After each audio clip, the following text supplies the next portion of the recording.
No, I haven't been practicing that much. Right now I have no pressure, so I'm kind of playing, and it really shows, and the players really play better when they have no pressure on their shoulders. So let's see if Skillous this time around is going to be able to step it up, as he will be spawning here in the bottom right-hand side of the map for Team Liquid. In the top left-hand side, our red Terran from Mouse Sports. He is HeroMarine.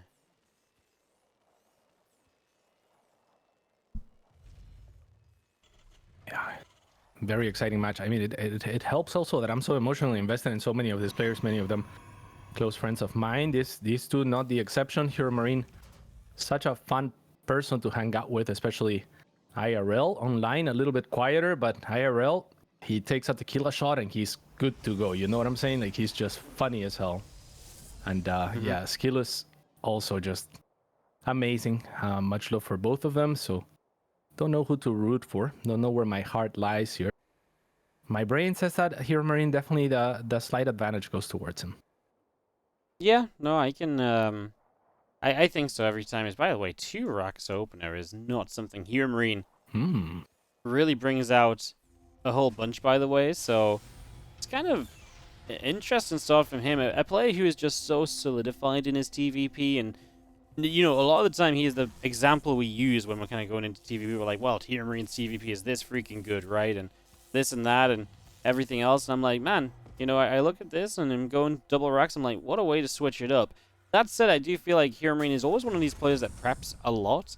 Even when he's like, a lot of the time when you talk to him, he's like, oh yeah, I knew they had this match today, so I started prepping a bit last night, came up with a couple builds. And I think that's always a very cool part about HeroMarine, because he's always like, well, yeah, I have the ability to play a lot of different things, and I figure out what I think might be good against my opponent. And clearly here, he feels like he could build a little bit of 2 racks pressure, a couple of Reapers early. Will be able to give him a bit of leverage early on in the game. Yeah, and lovely Reaper pathing as well, anticipating that there might be a proxy. Of course, not going to be the case this time around, but it's that preparation coming into play, right? Anticipating that his opponent maybe not feeling as confident in this matchup and actually scouting everywhere with the Reapers. Yes, absolutely. Just making sure he's fully aware of what's going on. Not making any, not taking any risks, especially because he wants these Reapers to go across the map. And worst case is the units start showing up now. Your CC ends up cancelled because the Reapers are in the wrong place. And just because Reapers straight up in a fight don't do too well anyway, you can see Skillous is prepping with a battery on both locations. He realized, hey man, there's only one, I'm walled out of the base, so he's going to be extremely safe and really cautious, and we'll see if that pays off for him as Reapers show up. The 2 units will greet them there straight away. The Adept Shade will go to meet the Reapers into the main base. Will the Reapers commit through? No, they're just going to hop back down. So not really an opening to be had. Good defense from Skillous, good movement from HeroMarine. Yeah, 1 Reaper will go and scout here, but I mean, this is a commitment into the 2 barracks. Quite honestly, what I thought is HeroMarine is leveraging his time with the Reapers and waiting for additional Reapers for the natural to populate. And on this particular map, you can, exactly where Skillous placed the pylon, the Reapers can come in. So I thought that would have been perfect, right? To jump in with the Reapers from behind, from an unexpected angle right away. And then he could have maybe found a few probes. So I was a little bit surprised. I thought I could see into his plan, and I thought it was so good, but instead he goes through the front, and instead it's not gonna net him anything this open. Yeah, pretty lackluster, all said and done, as we do get a fast stim on the back of this Cyclone on the way up, because, well, we're just going to prep to deal with a Stargate a little bit, and the Cyclone will aid that. So is there maybe a chance to get across the match and catch Skillous somewhat unprepared with a bit of the bio play in Cyclone? It feels like surely there shouldn't be, because Skillous gets the full scout. As the Robo finishes, we have the access into Immortals, even if you just want to add a couple of those, or even just one of those to help buffer initially. Usually can go a long way, and we already have the safety net shield batteries from earlier down. And now Skillous just going to drop the Robo base, so I guess I posed the question, but kind of answered it as I went, because it just feels like Skillous should have all the tools necessary to stop HeroMarine doing too much too early. Yeah, absolutely. And Skillous, I mean, you love to see the confidence as well to just go for this very macro safe opening to scout with his first Phoenix, revealing the tech, and just using it to gain the information that he needs continuing further into the game, right? A lot of confidence against the caliber of player that he is, HeroMarine. He is not playing as if he is the underdog, and that is maybe the confidence that he speaks of as far as his current level is concerned. So you love to see that, and it bodes well for the future of this series, as we want close games here between these two. And what do you think, Guardicho? What does HeroMarine transition into here? What's the play? That's a good question. I think right now, obviously, you just send it into your bio, and the big question is going to be, what does the factory do, right? And typically, I imagine, going up against Colossi, he could either basically go into tank, so you can start thinking about Vikings already. And I think a lot of the time, a tank baseline just to help you get there is pretty nice. You don't have, like, a good timing coming up in the sense of, like, there's no Raven to, like, Matrix the first Colossus or do anything. So, while it's going to be about the bio initially, I'm not sure the bio will succeed. So, I would say, yeah, get into a couple of tanks or so, but he's not going to do that. He's going to drop the reactor, and maybe we'll just take a very different approach to it. So, reactor goes down. I mean, obviously, you can go kind of faster second starport, but a lot of the time, players prefer to kind of get ghosts out quickly in this scenario, hit the EMP on the Phoenix, soften them up, and then you can also EMP the Colossi to be that more vulnerable too. So, we'll see what he chooses. There's a third CC at least, though, so it's not going to be something 2-base focused. That should be kind of a given. It's very difficult to 2-base all in Phoenix Colossus. Yeah, absolutely, and that's good news for Big Gabe, because if he was to commit onto this, he doesn't have the right pieces, and adding that reactor into the factory means that he's most likely seeing the Phoenix and anticipating that there's a charge follow-up and lots of zealots, but that's just not the case. So if he were to transition into mines off of that reactor, it would be unlikely to yield the results that he was looking for. Instead, he's going to meet this 4 Phoenix. Oh, that's not the load that you want. That medevac should go down without unloading. And yeah, the early game is Skillous's to be in. Yeah, absolutely. Perfect defense here. No opportunity at all from HeroMarine. We didn't expect that to be one, and that just wasn't. Everything he tried here has just fizzled out, and Skillous should be feeling pretty good about it. In the end, HeroMarine, he's just still building bio units. The factory moved off the reactor, hasn't done anything else, so just pure bio. That is not one thing I would have predicted, Cats. Like, to just keep going bio and have nothing else on the way yet. I guess we'll maybe see something a bit extra coming out once the third base gets established. There is going to be the drop down the right side this time, though. And as the drop goes down the right, there's also going to be the rest of the army from HeroMarine around the left. Yeah, he is set up HeroMarine that is on double tech lab as well, so I'm surprised that there wasn't 2 Marauders in production, but 1 at a time. Now finally 2 is the number that he goes on to, and that's going to be much better against this Colossus, because the Marines are just not going to be able to accomplish too much here. Skillous now looking for his 4th base here, as HeroMarine is taking his 3rd, and this is risky from HeroMarine. I guess he has him for Phoenix R. Otherwise, this would be a reckless move. He will get into the main, but there's still the threat of the Phoenix, so Skillous has the option to recall or just walk his army. If he walks his army, he's likely and liable to take a little bit more damage, and another medevac will go down with unloading only 2 or so of the Marines. So continued brilliant defense here from Skillous. Yeah, I just don't like what HeroMarine is doing at all. This is just so aggressive into Phoenix Colossus, and maybe he did think it was going to be Phoenix Zealot, and then he's kind of just changing around what he's... You know what I mean? Like, maybe he's just changing around kind of what he wanted to do, and because this just doesn't make sense. Like, against Phoenix Colossus, you got to go slow. And if you want an example of that, look at Bjorn. Bjorn is the most aggressive Terran out there, and he will throw units at you all the time. And even Bjorn doesn't attack Phoenix Colossus until, like, 11 plus minutes nowadays, right? Like, even he's realized it's just fruitless.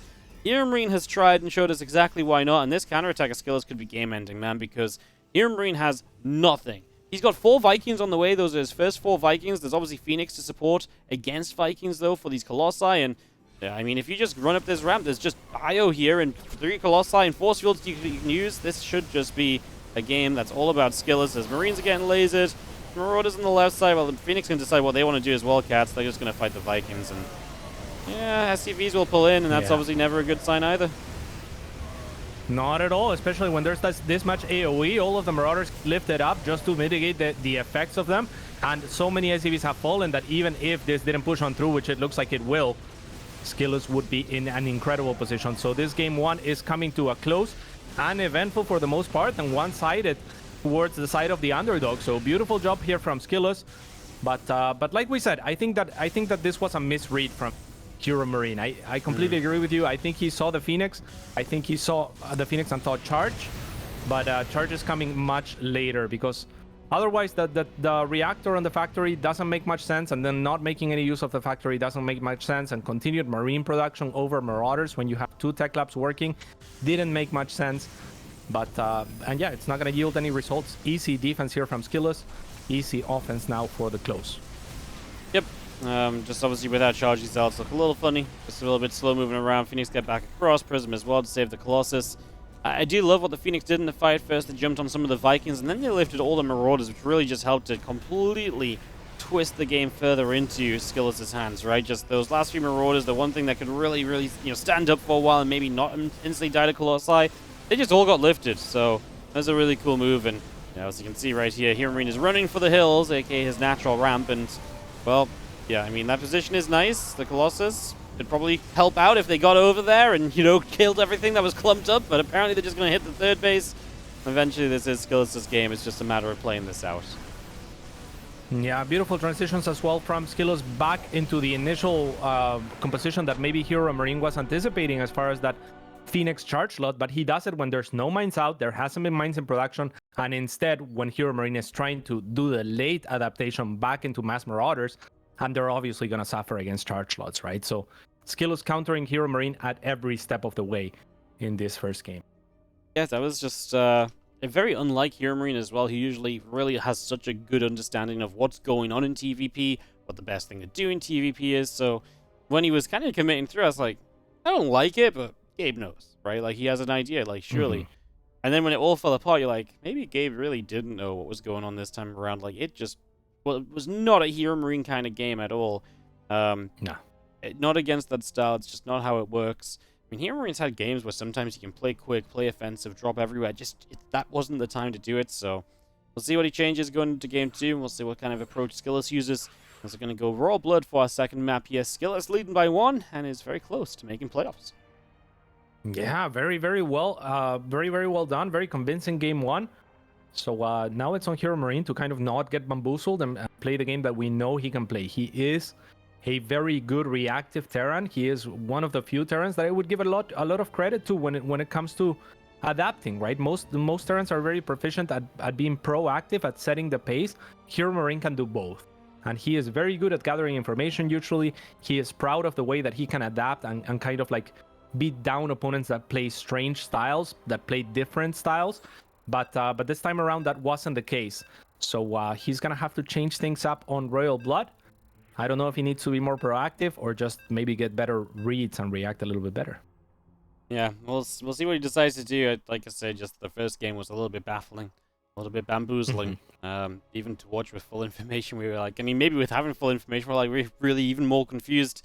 As we will jump into Royal Blood then for game number 2 and see what the game will hold for us. Down in the bottom left-hand side, our red Terran that will need to sharpen up just that little bit to avoid having to enter Swiss round 4 and to be able to have a chance to make playoffs straight away.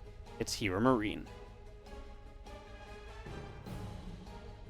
And in the top right-hand side, his opponent leading, upsetting in game 1 is for Team Liquid, Skillous, Nikita Gurevich.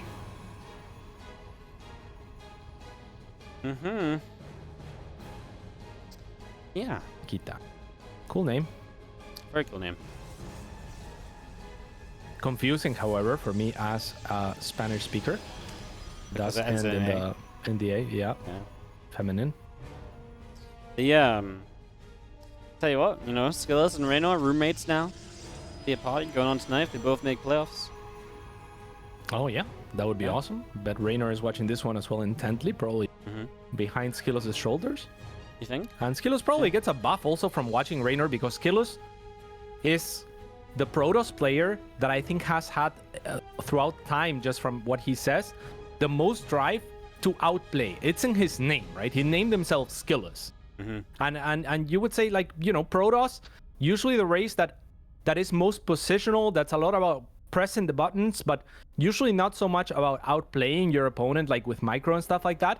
And Skillous has always shown in his play, like, he loves those Blinkstalkers, he loves to outplay, similar to perhaps Nina on NA, right? But with a lot more success in the European region and a lot more perhaps proficient as a player, especially now that Nina has been taking a little break. But yeah, I mean, watching Raynor play from the perspective of Skillous and seeing how fast he can go must be somewhat inspiring, because I feel like that's the style that Skillous has always aspired towards. He once told me he wanted to be the Beyond of Protoss, basically, right? So that is very cool, and I think it's always shown. Yeah, that is a cool story. You have so many fun stories about all the players, Cats. Yeah, the players are cool. What can I do? The players are cool.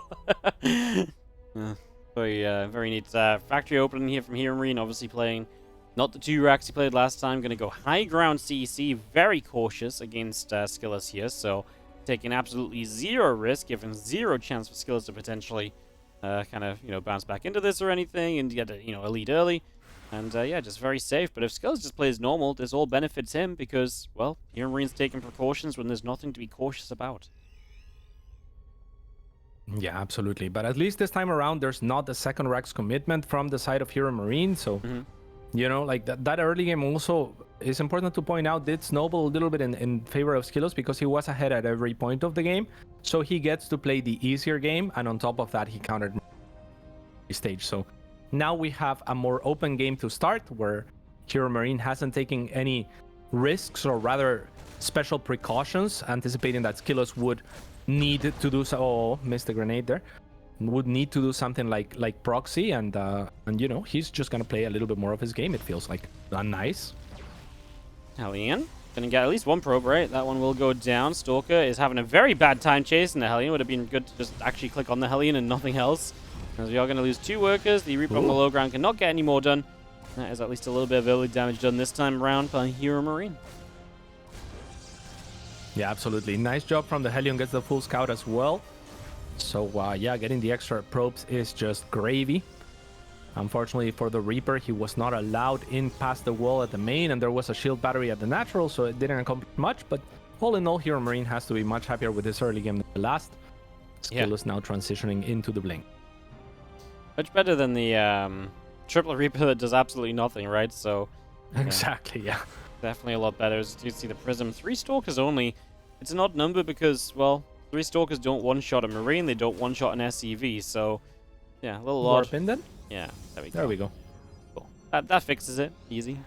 Turns out this drop comes with a built-in unit number fixer. Can you imagine your medevac can just be like, oh crap, I'm missing 2 Marines. Boom. Yeah, that would be awkward. I think it's because Skillous had a single gateway worth, or maybe just 2 gateways worth of production up until this point, so probably just didn't have the numbers right off the bat, but was allowed to move out right away. HeroMarine being very annoying with his Widow Mines, only burrowing once. He can allocate his resource of attention elsewhere while still denying kind of the mining here for Skillous. So, oh no. Very, very well done. Oh my! Yeah, Skillous just lost track of it, man. He just stopped paying attention to that other mine. It got burrowed as he sent the probes back, thought he was safe. Gonna try and make a bid for the Raven here, but there's SCVs that could turn around for a repair if needed. And HeroMarine is putting himself into a great position. He even has 1 mine still alive, and that's just going to linger behind the mineral line, behind this main base, with a chance to go back in and potentially to obviously get a lot more damage done all over again. Yeah, very, very scary here for Skillous. He has taken the worst trades this time around in this early game. Now with the Stalkers with a chance to answer, to make something happen, the Observer will see everything in the main, but it will also be seen by the take down. However, the Stalkers do get in a good position here. The auto turret will get dealt with. The tank is not here, and that means good trades for the Stalkers against the Marines until the tank can siege to dislodge things. HeroMarine is even gonna pull SCVs, but beautiful blink from Skillous will get rid of the tank before it can get set. I'm a little bit surprised that it wasn't sieged at the ramp, and now Skillous, he might just snowball out of control. He very well might, Cats. This is getting a little bit ridiculous as, I mean, there's nothing in the main base right now. There's 2 Marines. A Marauder just spawned. We're going to kill Stim initially as we can micro with the Prism right now as well, and even get another warp in a moment. The problem is the Stalker's already been here. The moment this tank spawns, we should, in theory, be able to jump straight on it. He sends Stalkers. They shoot the medevac first. Now going to grab the tank as well. More Stalkers warping in. Just wants to get rid of this Marauder in the back, and he is golden, man. Skillous is going to take this down. Absolutely brilliant. I mean, going after the medevac, what a great that tank into the medevac, potentially avoiding one of the volleys. And yeah, I mean, he is gonna close out this game. GG. Very convincing fashion. 2 big Gs from HeroMarine, and Skillous with the